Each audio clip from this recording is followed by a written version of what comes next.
I am trying to be intentionally out of touch in the same way that I intentionally avoid the news.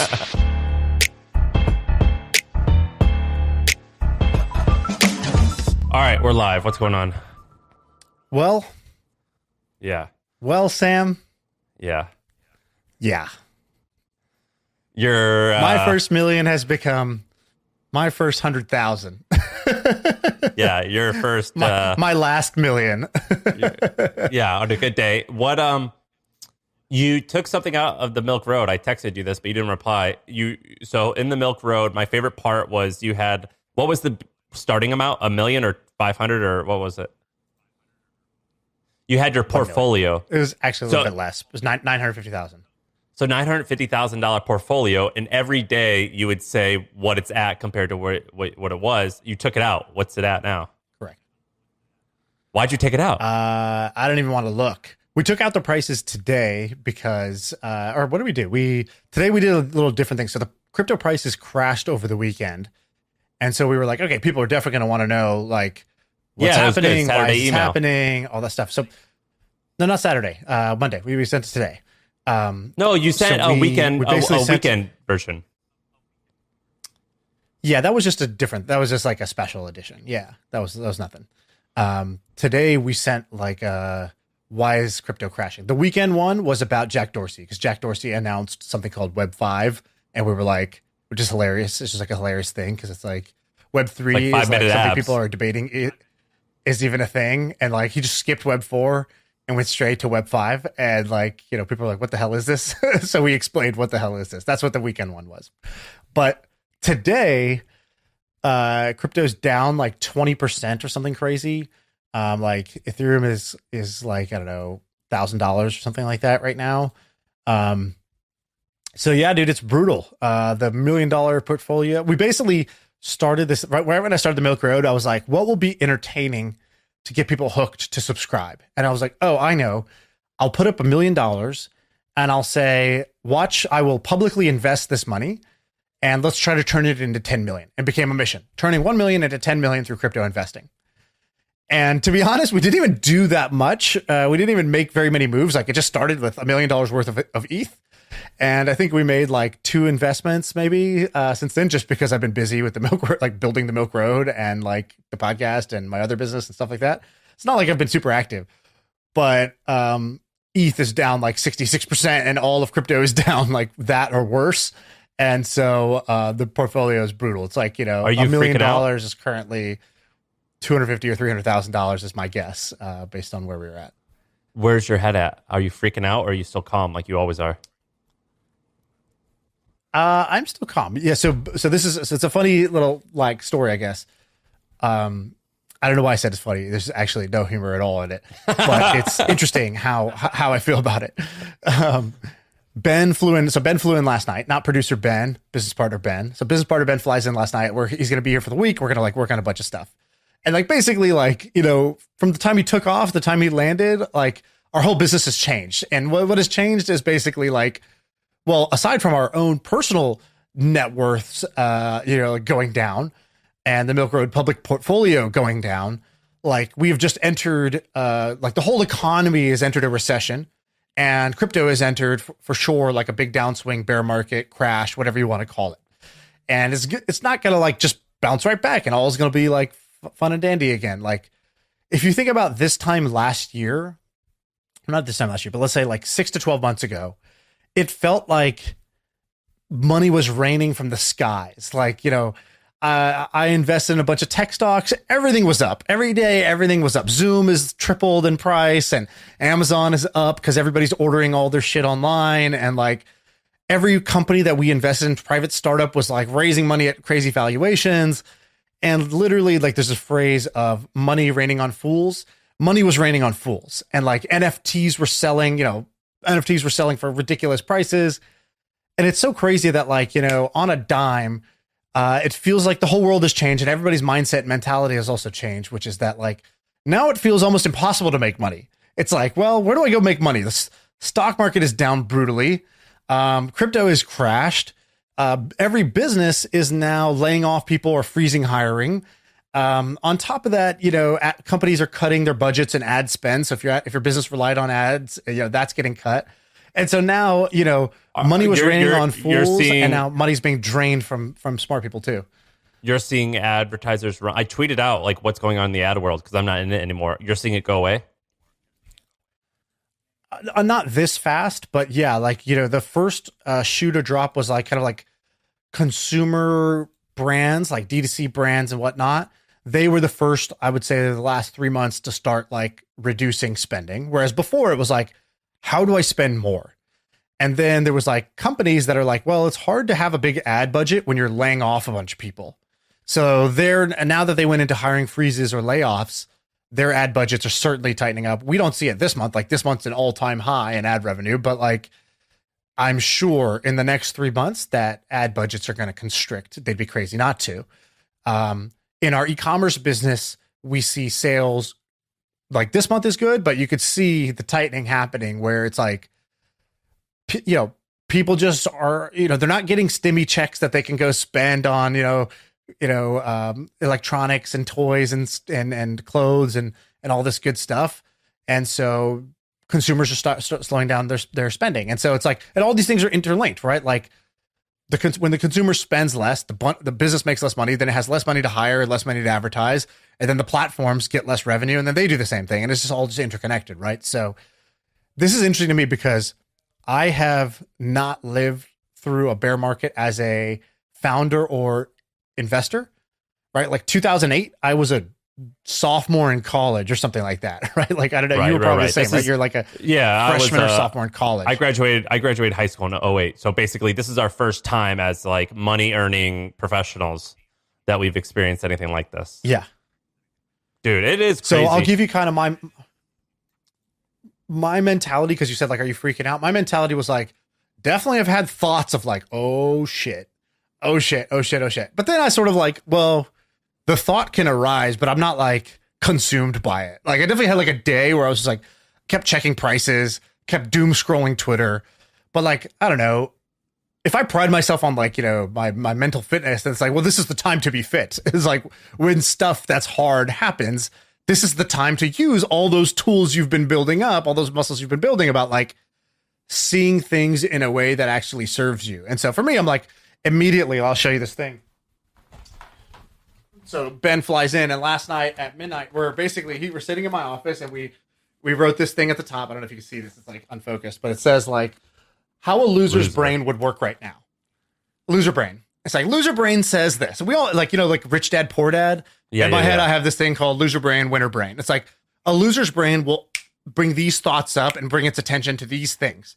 And a winner's brain will have these, so we basically wrote down all the scary thoughts. It's and so I was Ben, just rattle them off. So I'll read you some of these if you're interested, but we did this exercise in order to reframe our thinking.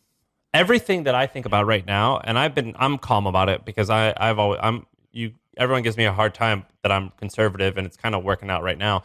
But even still, I'm down a huge amount. And my fear is always rooted in I'm gonna run out. I'm homeless. Do you have those fears of I'm gonna run out? No, because if I asked you, do you actually think you're gonna run out? No, but there's no way you, Sam Parr, think you're going to go broke, which is the combination of you got a lot of money still. And secondly, you always have your core skill is the ability to make and sell products that people are going to want. Well, I'm not saying so that it's logical. I'm not saying it's logical. I'm saying it's my fear of flying. I understand that I'm far more likely to fall off a set of stairs or to get hit in the car going to the plane, but I'm still it's such a deep rooted issue, and I think it's actually deep rooted in a lot of people. Of I worked so long for this thing, and it's gonna run out. Joseph Kennedy, the JFK's dad, I read his biography. He was the 8th or 9th richest person in America when he was alive, and I think he was worth $100 million. And he said, I would give away half of my money now if it meant I would be guaranteed to have the other half forever and grow at a very conservative but consistent rate, because he was I'm just so afraid of losing everything that I worked for. And that loss aversion is often Dude, that's so interesting. It's like way harder. Would you do that, by the way? Would you take that trade? No, I wouldn't. But no. But it's tempting. I think that the world. So he said that probably in 1920. I think that I still am bullish on America, and I still think that over the next 100 years, like it's gonna average 7 or 8% a year, and I'll be okay. So I'm okay with. No, I wouldn't do it. I still think, and everyone talks about America empires only last 250 years, and we're there. And in my head, I'm like, but do you think that we're going to go to zero? Like England, has been around for 2,000 years, and they're not number 1 or number 2, but like being number 7's pretty good too. Do you know what I mean? And so whenever people talk about like America's going to collapse, I'm like, well, like wait,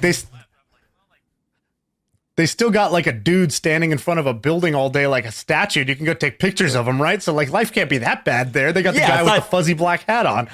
Yeah, like it's not that bad. Like I wouldn't mind being Germany or France, and like they were the best for 2,000 years, and now they're not number 1 or number 2. But like, I'll be the Red Sox. It's okay. Like it's not a big deal. So anyway, I'm pretty like long-term bullish on America. So no, I wouldn't give away half. Are Italians still eating pasta? Are the Spaniards still taking naps in the middle of the day? Like, yeah, you don't need to be number 1 to live a very sweet life. Yeah. So like, it's not like I'm happy. So I want to describe, because I think this is the main topic, right? Like I had a bunch of random ideas and stuff like that, and we can get to those. But I do think the main topic is probably where most people are at is our audience is, I would say, heavily entrepreneurial and or work in tech. Let's just go through both scenarios. If you work in tech, you're likely, have a lot of your net worth invested in either the stock of the company that you're being paid in, or you might be invested in the crypto markets or the stock markets. And most likely you've taken a bath of something between 30 and 60% of your net worth in like the span of 5 months has evaporated.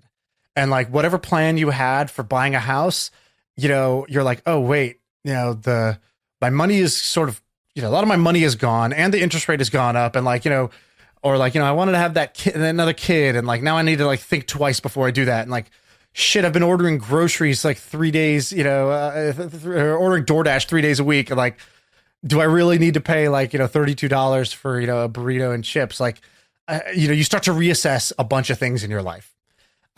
Especially because the last 10 years, like if you're around our age, we're like, kind of like early 30s, like all you've seen since you graduated was numbers go up. And so it's kind of jarring to suddenly see numbers go down. At least that's my perspective. Do you think I accurately like labeled one part of our audience? Yeah. In particular, the last 2 years, like it's been like up, like crazy. Yes. That is our audience. And then you have business owners who are like, great, this thing I've been, working so hard at every day for the last X years. Like, here's the good news. Long silence. Okay, here's the bad news now. Your valuation is like cut in half. Your customers are likely going to, start tightening up and paying you less money. You're probably going to have to do some layoffs, trimming somewhere in your business and your cost structure. And like, there's a, 30 to 40% chance you go out of business in the next year and a half, on top of whatever your normal risk of going out of business was. And so like, great, you have risk of going to zero. And so that's a kind of stressful thought. And so on both sides, you have this kind of stressful, kind of depressing thought. And I would say, and if you're an investor, all the same thoughts, times 2. So where does that leave you? You're either in a puddle of despair, or you're going to be like, okay, I need to kind of like giddy up and I have to realize the environment has changed. And if that changed, what needs to change in my world? And so I think there's like a pretty healthy exercise to go down of like, what needs to change in my world? And that I would say like, that's the productive conversation. So it's not enough to just be like, I'm just going to close my eyes and think happy thoughts and be positive. It's like, well, I need to be realistic. A lot of shit's changed. I probably need to change with it. But also, like, do I want to sit here and feel depressed or hopeless? No. And so therefore, I got to like, you might have that thought of like, I could lose it all, or this could all go to zero, or like all my hard work is gone, or like whatever, all those thoughts. But in my mind, it's like, I need to reprogram my brain to operate in this new world. And I need to consciously reprogram my brain so that I have. My point is, I do believe I do have that fear of it's all going to go away. And my reaction is not quit. My reaction isn't even spend less. My reaction is, yeah, it might go away. Let's get after it. Like, let's go get more, or let's go. To me, it's a very stressful period, but it's a period, and it's not actually stressful. When I actually logically think about it, I'm like, it's not that big a deal. But it is right. I think that whenever I look back at the shit that I've made that's been successful, it typically is when there's not a lot of alternatives. And it's like, oh man, this needs to work. So right, I do my best work when back against the wall. That's one thing that a lot of people believe, and that's a belief that can serve you well when things get hard. So it is stressful, but I think I said this a while ago. I think I'm more likely to be like a slow and steady success, whereas you're more likely to become a billionaire in 5 years or lose it all. And so, because you take a lot of risk, or both. You'll become a billionaire, then lose it all. You take way more your risk on. So that's why I'm interested in hearing your perspective on this right now, because you're all in on a couple things that just so happen are getting hit the worst. So what would be fun to talk about? What would be interesting to talk about? We can go into why we think it's happening. We can go into what are you going to do about it? We can go into I don't actually feel, man. Where do you want to go? I don't want to go into why it's happening. And I was thinking about this. We're in this text group with all those guys, and they're all it's just a bunch of supposedly smart people. No, they actually are smart, but what's crazy is that America has been around for hundreds of years. Capitalism has been around for thousands of years, and yet the smartest people don't agree on the cause or the solution, and they can't predict what happens. And that's kind of interesting to me, because at a business, you have a pipeline and you have a funnel, and when you build a good business, you're like, all right, there's a 90% chance that blank is going to happen, and I understand that business. America is kind of like a business, just with 330 million people and a weird corporate structure where you can't really do whatever. You got to get all these checks and balances and all this shit done. But isn't it kind of fascinating that we still don't entirely understand the cause or the solution to a lot of these different problems? That's always been very unsatisfying. It's stock market goes up or down, then there's this race to make up the cause. And it's okay, so you're saying every time that happens, this will happen? No. Okay, so you're saying that you could have foreseen this? Well, it's and what it is sort of this backwards application of narratives. And it's not that there was no cause or there is no true narrative. It's just that it's not easy or clear to see what is the true cause and what are the true narratives amongst the many possible explanations and reasonings you could have, right? Did it rain today because I did this dance? Or did it rain today because, the clouds have, heavy precipitation? And why do they have that? Well, because of the changes in weather and whatever else. It's very hard to separate the people who think things are happening because they think it's raining because they did a funny dance. It's just that we can predict certain human behavior relatively reliably. The whole Pavlov's dog thing. I know that if I do this, this, and this, most of the time a creature is going to react by doing X, Y, and Z. And it just kind of has always baffled me. I'm like, well, why can't we just take all of this input and put it together and figure out what the solution or what the cause is? And that's always baffled me. And it also freaks me out that so many people who I view as smart say opposite things. Do you follow Zero Hedge on Twitter? Yeah. So Zero Hedge is this pretty hardcore, I don't know if it's libertarian's the best way to describe it, but they're pretty much always doom and gloom. And every article is written by the guy from Fight Club. What's his name? Tyler Durden. Tyler Durden, yeah. And every article is written by that guy. And their Twitter profile, they only tweet in caps. Every tweet is in caps lock. And they tweet the scariest stuff all the time. And it's incredibly easy to believe and trust for some reason, because I don't know what it is about emotion that I just automatically assume that the worst is actually the truth. And I've had to like unfollow that. Did you follow that handle? Yeah, for sure. And I would not unfollow it, but I totally get what you mean, which is that like, if you follow Zero Hedge, you're just like, wow, all of the big people in charge are sort of idiots, and all of the stuff that's going up is, you know, overvalued and overinflated and over everything. And like, you know, no matter how bad it is, it could get worse. Don't think that this is the end of the pain. Right. And that, you know, like people have said this about like, you know, people who predict crashes and recessions. It's sort of like this guy's predicted, you know, a recession 13 out of the last 3 times it's happened. And it's like, you know, if you're every year you predict a crash, you know, you'll be seen as a genius because you predict it for 3 straight years. It's like, then it happens. Like, well, you weren't wrong. You were just a little early. And then like, you know, all those years where things are going up, you know, you're just sort of like, you're just early. And so it kind of pays. Somebody said this the other day, like I would say in general, like in a bear market, you know, it pays to be a pessimist, and in a bull market, it sort of pays to be an optimist. And somebody who's always a pessimist or somebody who's always an optimist is not going to have like long-term success. The ability to shift gears between like optimism and pessimism and knowing when to do what is a like highly underrated trait that very few people have. Let me tell you what I'm doing with I don't exactly have I don't really have like a business, but I have a small version of that might become a proper business. Let me tell you what I'm doing, and then you tell me what you're going to do.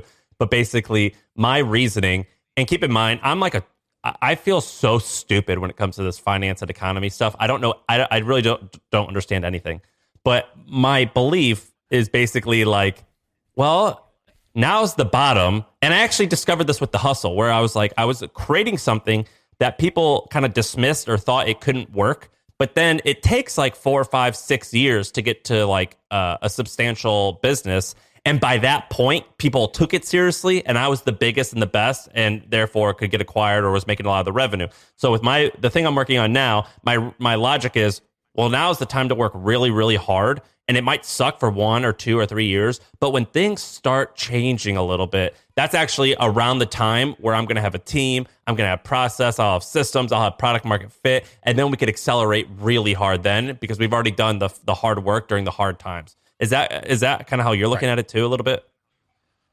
Yeah, definitely. I think that's definitely the case. So what I said kind of 3 things to myself. I said, number 1, this is a good chance to remember what I truly believe. It's like, and this is like, first, I needed to calm my nerves, because if I'm in a sort of fight or flight, if I'm in a state of like panic, anxiety, and stress, I already know my decision making is not very good.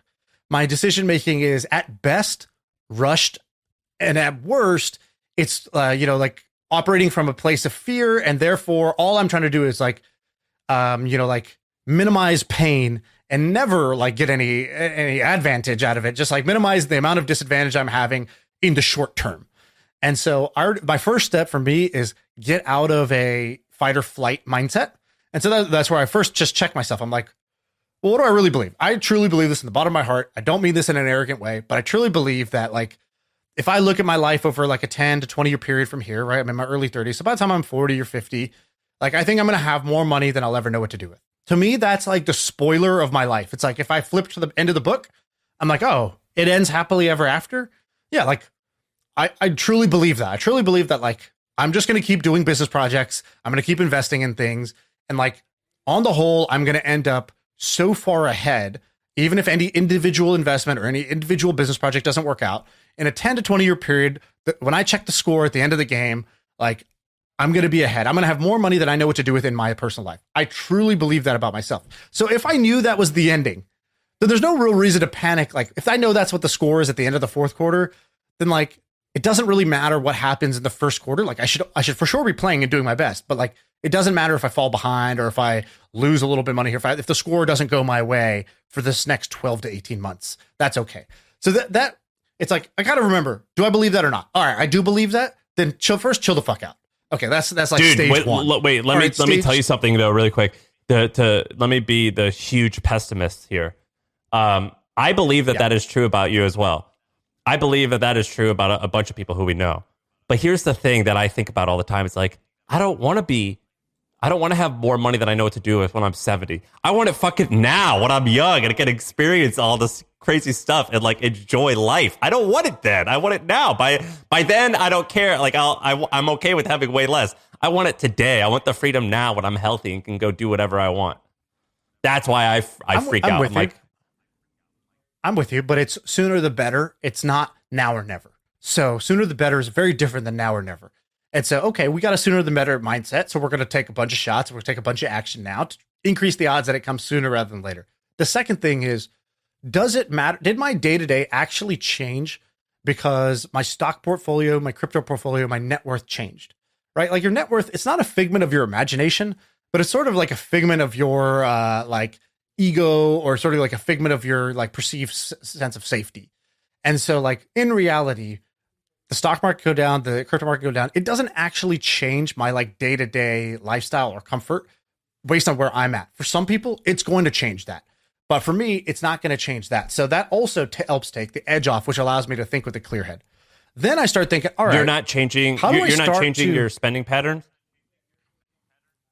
Oh, like in a small way, but nothing that like my happiness on a day-to-day level doesn't change whether I, have a chef or not, like, oh, cool, it's cooking season then, right?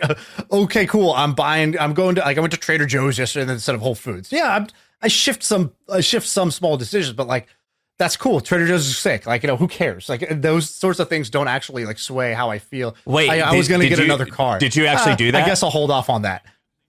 You're doing Trader Joe's now? The Trader Joe's thing? Yeah, like literally, yeah. Like, but again, I like Trader Joe's. This is not a big problem for me. I drove 4 extra blocks and went to the Trader Joe's. Like, cool. And again, not everybody is fortunate where like these are like their situations. I get that. But like, I'd like to believe that in general, my day-to-day like kind of happiness quotient is not so weak that it's like dependent on these like material or like, like frivolous things. It's like, sometimes I get stuck in traffic. Well, guess what? I don't know, Crank man. the radio, baby. It's a concert, right? Like a big ass Honeycrisp apple from Whole Foods is not trivial if you ask me.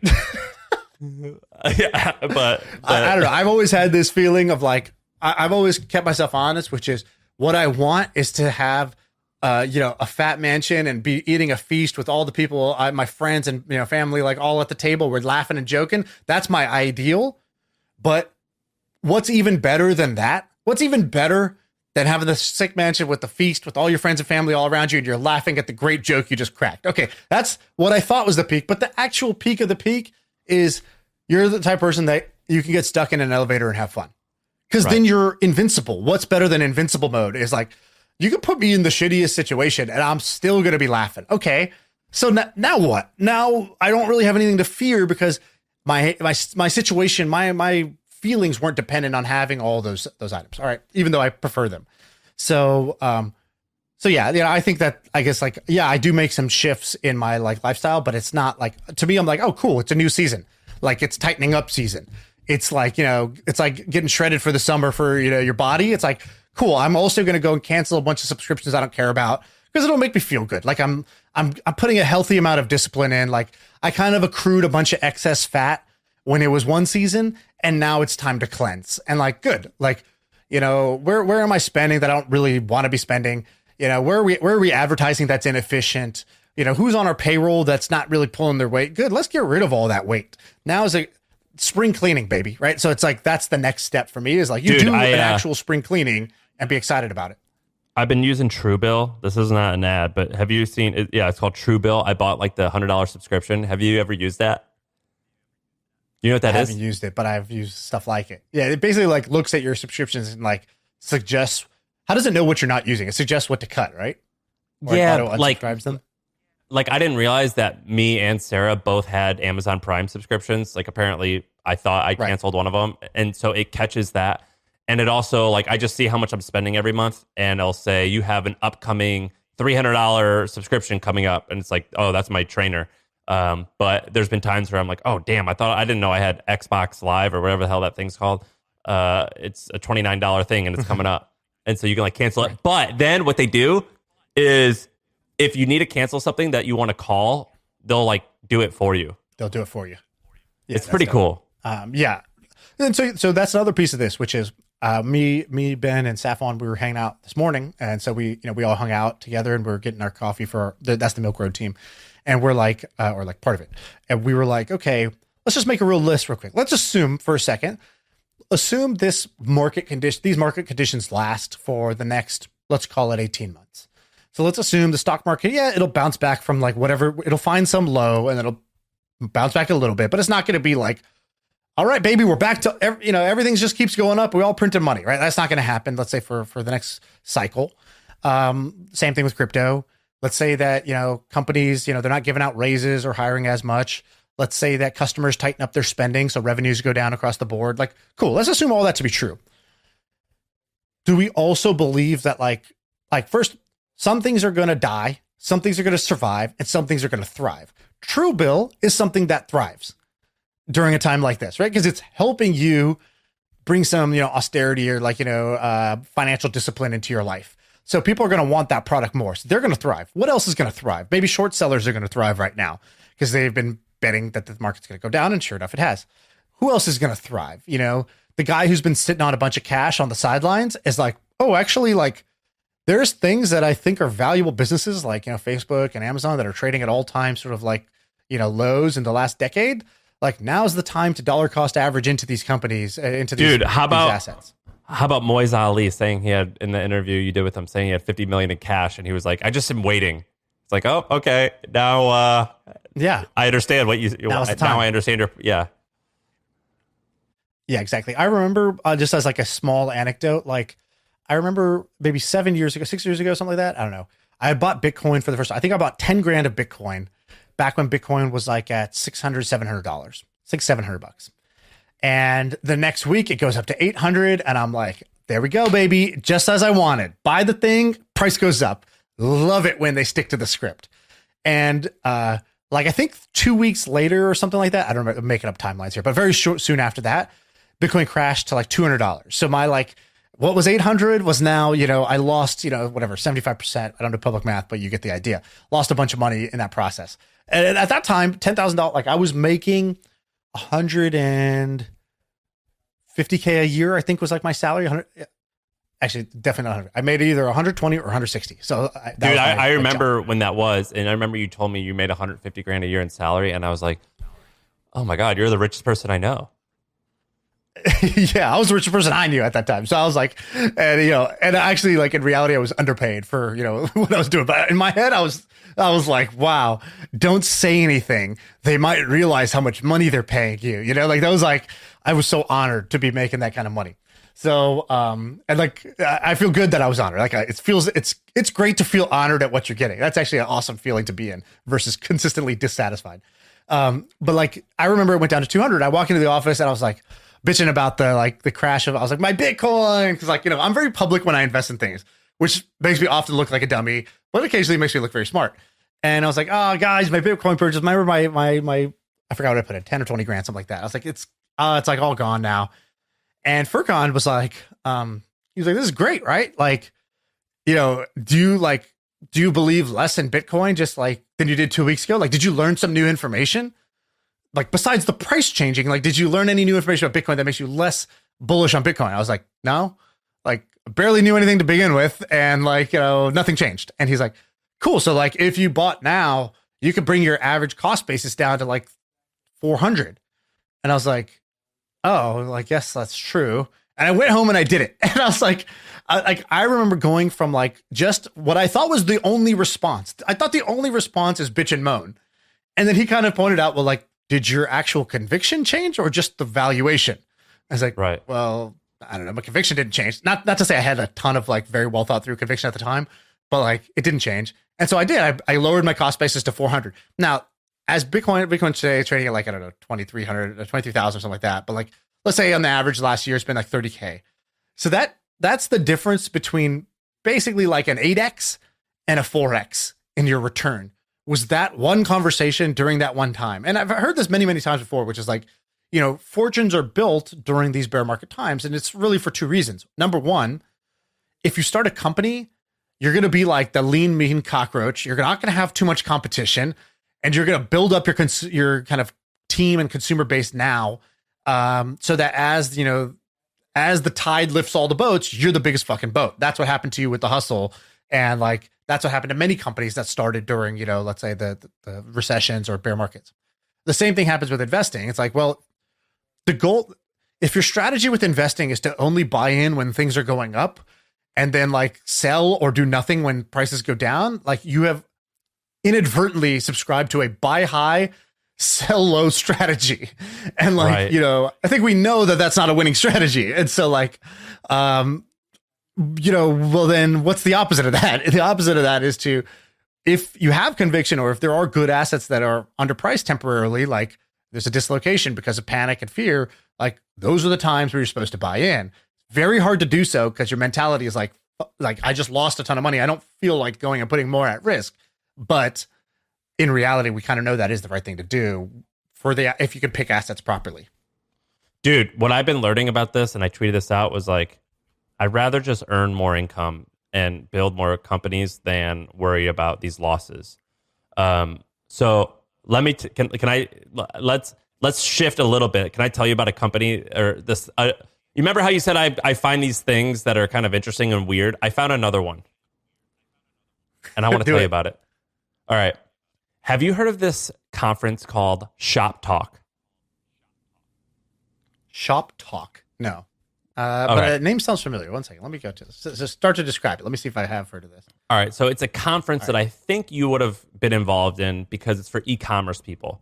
But it's not just like it's not like D2C entrepreneurs. It's like Shopify, as well as like every Shopify plugin, as well as like retail brands. Like the founder of or the CEO of J. Crew might go and talk to talk on a panel with like someone at Stripe. I don't know. Just like it's like online commerce, but like for retail stuff. Does that make sense? But it's like B2B. Sorry, give me the use case. So who goes? I'm an e-com store. So should I go to this? Probably not. But if you're like, you would go and speak, and like executives at Gap would be like, oh, like these young startups, here's what they're doing. Maybe we should like consider changing our strategy to X, Y, and Z. Or we're making apps for this. We're making software for this ecosystem. Let's go and talk to other apps, and maybe we could do business together. Does that make sense? Let me ask you slightly differently. There's like kind of like trade shows or like it's industry a trade show conferences where it's more like a trade show. Gotcha. It's a trade show. All right, but here's where things get interesting. So the guy who started it, I linked to his LinkedIn down there in the document, and I think his name's Jonathan Weiner. And he has this co-founder, he's an Indian guy named, I forget the Indian guy's name. But so listen to their background. And let me tell you what they're doing now and why this is so fascinating. So I linked an article from Vox, and it said the guys behind Money 2020 conference want to do the same thing, but for commerce. So what that will explain is basically this guy, Jonathan, and his partner, they started a company. By the way, I saw you smirk when I said the guy's last name. That was hilarious.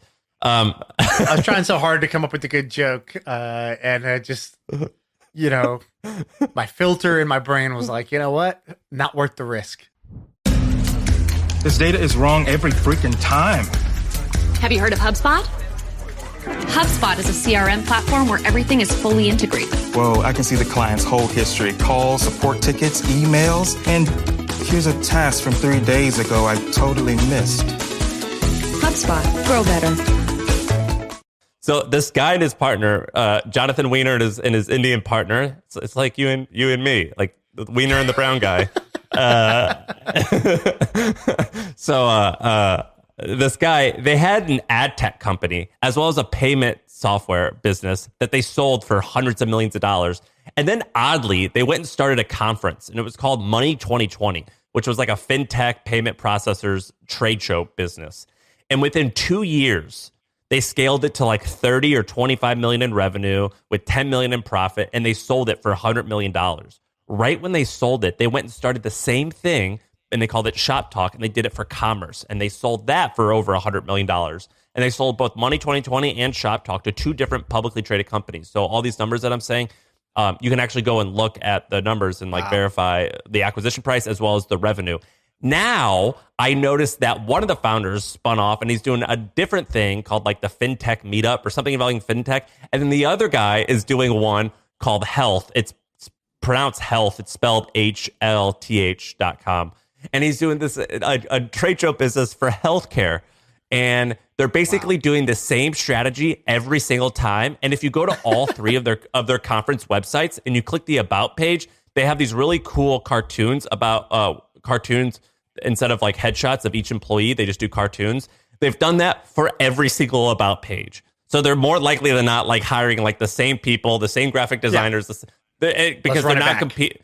Yeah, their non-compete probably says like, look, you can't create anything in the fintech space anymore. You can't create anything in the commerce space anymore. And they're like, all right, let's do Hlth.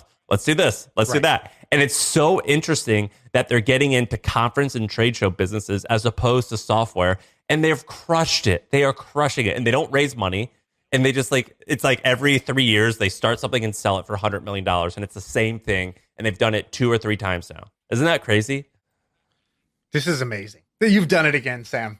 You have done it again, dude. I love these. In fact, I remember you telling me about Money 2020 a little while back because you've always been interested in conferences, trade shows, businesses from the HustleCon days.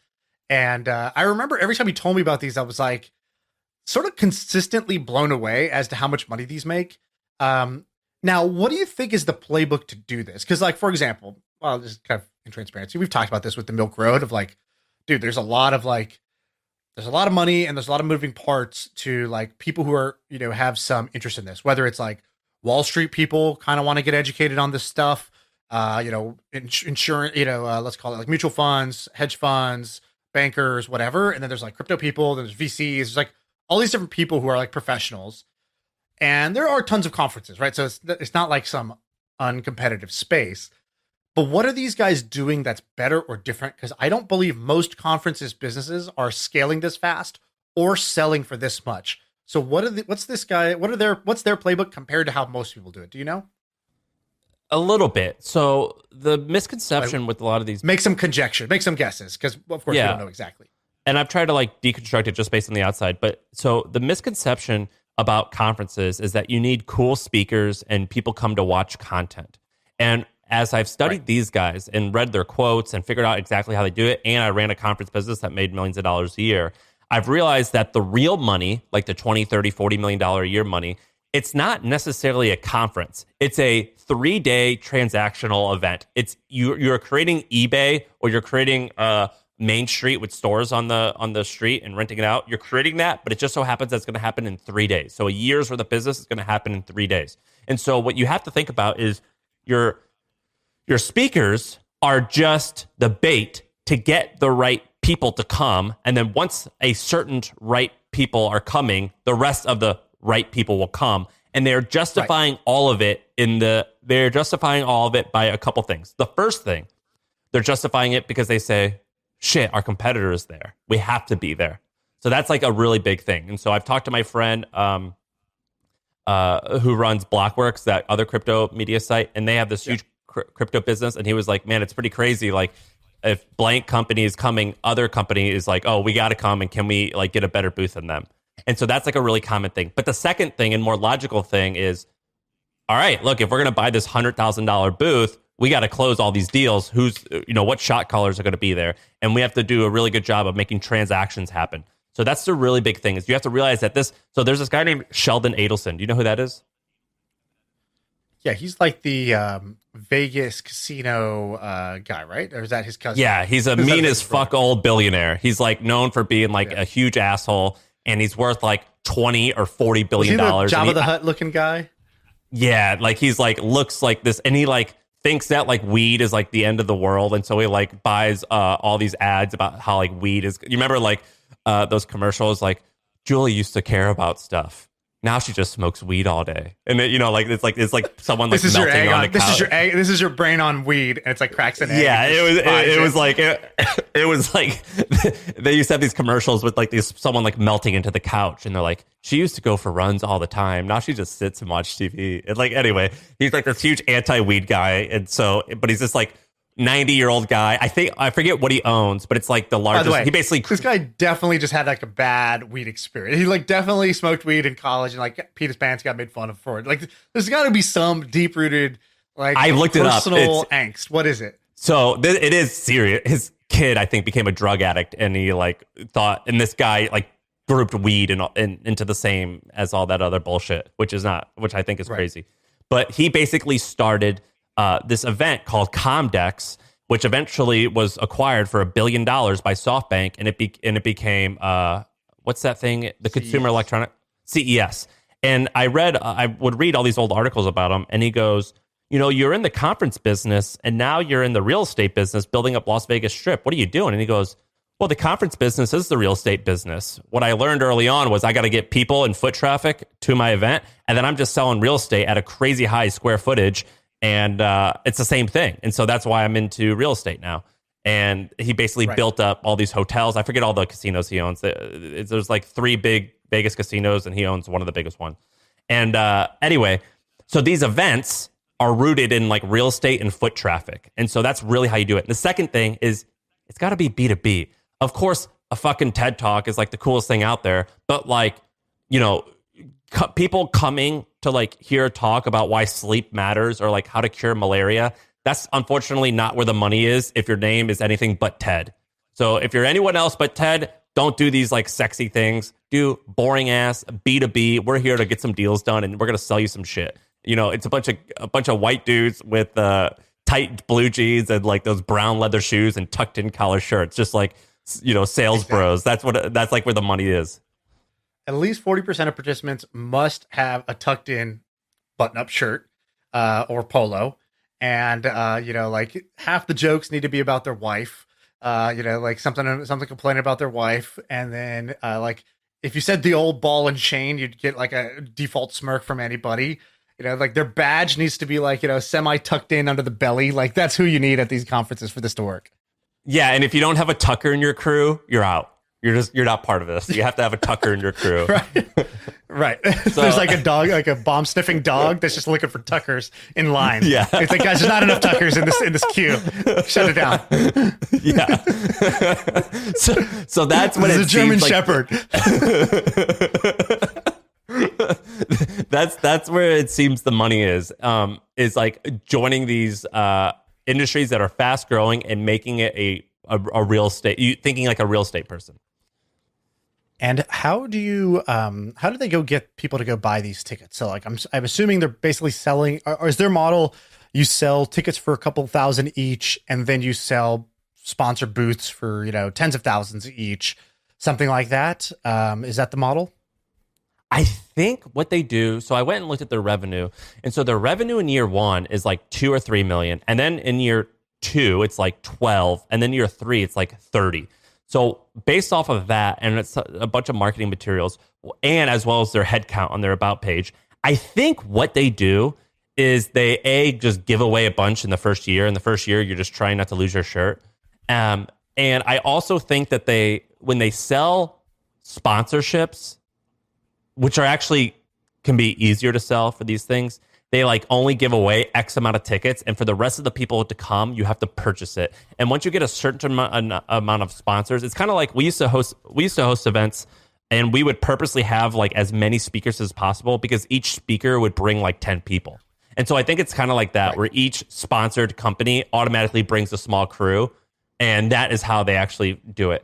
And because they spend a lot in marketing though, and they based on their team, they have it's digital like that, marketing. that folks. Spider-Man meme. The Spider-Man meme where they're all pointing at each other, like the other Spider-Man. It's that, but just sponsors at the booth being like, buy my thing. No, you buy my thing. Yeah. I'm here to sell, not to buy. Yeah, it's a circular economy of just like, buying one another's crap. But anyway, it's kind of cool what they're doing. And I think this business, I think events can be a headache, but there's a way that you can build it. What I would do, by the way, if I was international, I would study these guys, and I would do the exact same thing in Europe. Then I would do the exact same thing in Australia. I would do the exact same thing in India and in China and in South Africa. Like wherever you are, there is a version of this that can be built locally that is not going to be competitive with these guys. They're basically like, this is a clonable template, in my opinion. I'm sure it takes good execution. I'm not saying that, but I think this is a business that can like generically work in other markets. And so either other verticals or other countries. There can be more than one winner. Like you can go to more than one conference a year. And so it's not a winner take all business. So it's kind of interesting. And interestingly, all the companies that have bought these guys' companies have been European. And I looked online about what they were doing. And one of the big things that they were doing was, first of all, they've gotten really good at selling. So they host the event in 2022. And at the end of 2022, they already have 90% of the revenue for 2023 because you upsell the people like right away for the next year, and you could sell multiple years. Come back for next the second thing that they're doing is they're starting to charge money for online communities. So like, all right, you met at the conference, you can keep this up, and so they're doing online communities, and that's one of the reasons. That's one of the business I'm interested in, and that's why I've been studying this and figuring this out. This is a super fascinating thing, I think. It is. This is great. I really like this one. Anything else on this? Otherwise, we could do another topic. No, I don't. So I have so much stuff backloaded, by the way, and I know I spent like half of 40 minutes of this podcast just being like the mentality of a downturn. But again, I think it's the most, whether you're an employee, you're an employer, or you're an investor, like nobody is going to be spared from the economy going into a recession, the stock market tanking, and the crypto markets tanking, and global inflation. Like this is like a, like Oprah comes out and she's like, you get a disaster, you get a disaster, you get a disaster to everybody, right? Like nobody is going to be untouched by the effects of this. Some people are going to get hit to the point where their business goes under, they declare bankruptcy personally or in the business, whatever. That's going to happen. But I don't see anybody getting untouched by like a stack of problems like that. Man, I remember when Biden was saying that Putin was going to invade Ukraine, and I was like reading about Putin and listening to Ben's podcast, How to Take Over the World, and I was like, "Hey, Putin, why do you want to fuck this up for everyone? Like things are pretty awesome right now. Like, what are you thinking? Like that's just the conversation I wanted to have. Like, like." Putin, like everything's pretty good. What? Like you're gonna blow this for everyone. We're all gonna get screwed, and that's like a conversation that I've been wanting to have. It's like the kid in class who raises his hand is just like, "Hey, miss, you forgot to collect the homework," and it's like, "Dude, what are you doing? Yeah. Are you joking? Yeah. We are 7 minutes away from getting out of here." Dude, do you buy? Okay, so this is like sounds like a very like yuppie asshole thing to say, but I don't really look at gas prices because I don't drive that much. But it's just like I got to buy gas and it's not going to hurt me. However much it costs, I'll buy it. And I was driving up here from Austin to Brooklyn, where I'm living now, and I was listening to the news and they're talking about gas prices, and I was like, oh shit, I haven't even looked at the gas prices while I've been driving up here. I wonder what it is, and it was like $5.50. And it was crazy. Again, I know like what the news was saying, but I just wasn't looking because I don't drive that much. What's the gas in California where you are? Are you paying like $6.50? $7 a gallon. How the fuck are normal people doing this? That is crazy. That is crazy. $7? Yeah, when you said $5.50, I was like, wait, you're saying you found a good deal? But you were trying to say that's a bad deal, right? I thought that was real. I mean, I haven't lived in California in 2 years. I remember in California it was $5, but what is it in Austin? Dude, I don't even know. I just looked in like West Virginia when I was driving up here. I don't pay attention to gas prices. I don't drive that much, and I just don't. I'm buying it no matter what it says. But like $7. We sound like such fucking fools right now. How much gas does a car take? I don't even know. Like, I mean, it would cost like $150, I guess, to fill. Like, how big is the tank? I don't even know. Yeah, I drive an SUV, so it's like 20 gallons basically. All right, Jonathan says it's about $4.50 in Austin. Dude, so you're spending $150 to get gas? Yes. Yeah, it's bad. But asking for a friend, like, okay, I got like a card that says like you should use the good, pay the most when you go to the gas station. Like pick the top of the three options. Like let's just say, what do you drive? What's your SUV? I got a BMW X5, and so it's like, let's say your boy's been putting the shitty one in for a while. Like, does this matter? Is this like marketing, or like, do I pay some price later in life, or do I pay some price now? Like, I actually never really knew how big of a deal that is. Like, is it pretty strict? I don't know.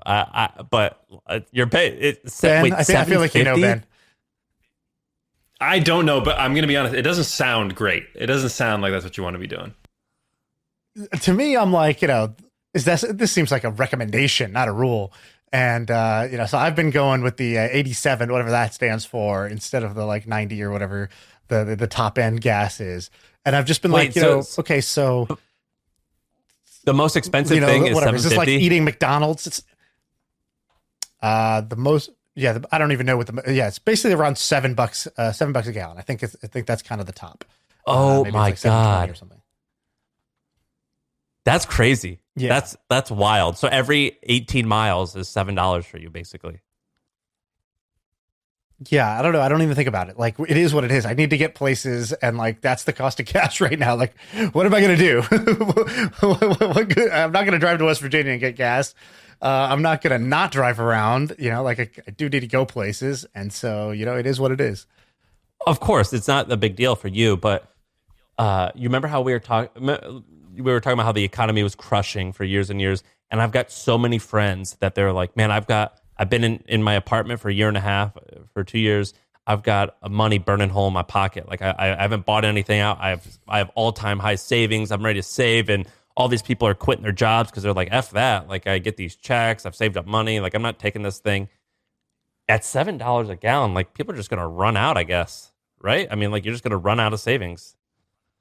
A huge amount of people. Again, you got to cut back, right? So, I cut back down to that low end gas so I could, save the 30, 40 cents a gallon. Other people are just going to drive less. Or they're going to take public transport, or they're going to carpool, or they're going to find something. Like, people will find a way is, my general mentality. And like, I don't know. I spent a lot of my life living in like Jakarta or like Beijing. And you just see people like in Beijing, right next to our house, there's just people just shucking corn like all day they're just sitting in a squat, just like removing husks from corn for like 10 hours straight in the heat. And they were just like, and then they would like take their break and smoke a cigarette and play some mahjong. And like, like that's just what they did. And they were fine. And then like, your driver had a different set of problems. And like in Jakarta, like in India, people just burn trash on the side of the road because there's no like waste removal thing. So they're like, you burn it and then it's gone. It's like, yeah, but like it smells awful all day. And they're like, what are you talking about? That's just like how air smells. I was like, no, man, that's not how air has to smell. But like, I don't know, the range of how humans can live, survive, and thrive is so much wider than like, the average person thinks. And so I don't know, I just don't really pay too much attention. It's just like, you have to like, I don't know. You just have to like kind of figure out how to govern yourself in a new world. It's like, are you a self-governing individual or not? Because like, if you are not a self-governing individual, every day you're going to get punched in the face with bad news right now. And like, you got to learn how to parry a punch. Otherwise you are going to get like knocked out by just taking these jabs to the nose every day. Like I just got done. I was in Missouri for 2 weeks. Most people aren't like that. They're just like, most people are not that resourceful. That's what I've learned. I actually think that our audience is like that. Most are not like, oh, I got to go start something. I got to do this. I think most people will just are just going to be fucked. That's really what I think. So I'm writing a book right now. I don't know if I told you that. So I'm writing a book. I'm using that like Scribe Media thing where they like write the book for you or whatever. But like, is it awesome? Your content. They write the words after you say it to the guy on the phone for like 2 hours every like week or something. I don't know if it's awesome. I'm loving doing it because I'm like, oh, cool. I get to like put something down on paper. Like, I don't know, this is fun.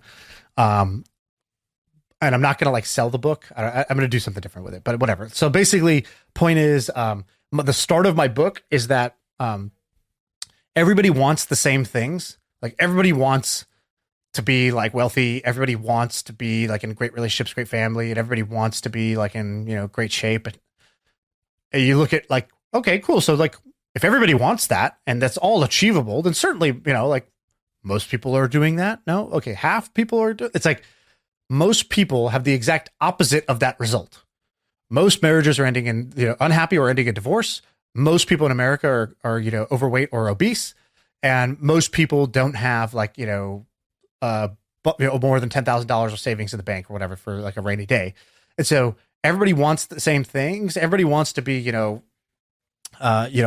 rich, fit, and madly in love. And in fact, everybody has the opposite. And so like, if you think like most people think, you're going to do what most people do and you're going to get the result most people get. And the sad truth is that the results most people are getting are not very good. And like, so that's the start of that's the premise of my book.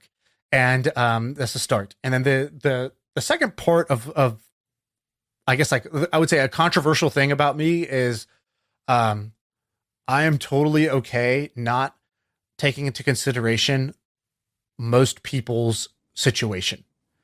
I am so like, for example, it sounds like an asshole thing. I understand. I said it in a purposely provocative way, right? I did not want to soften that.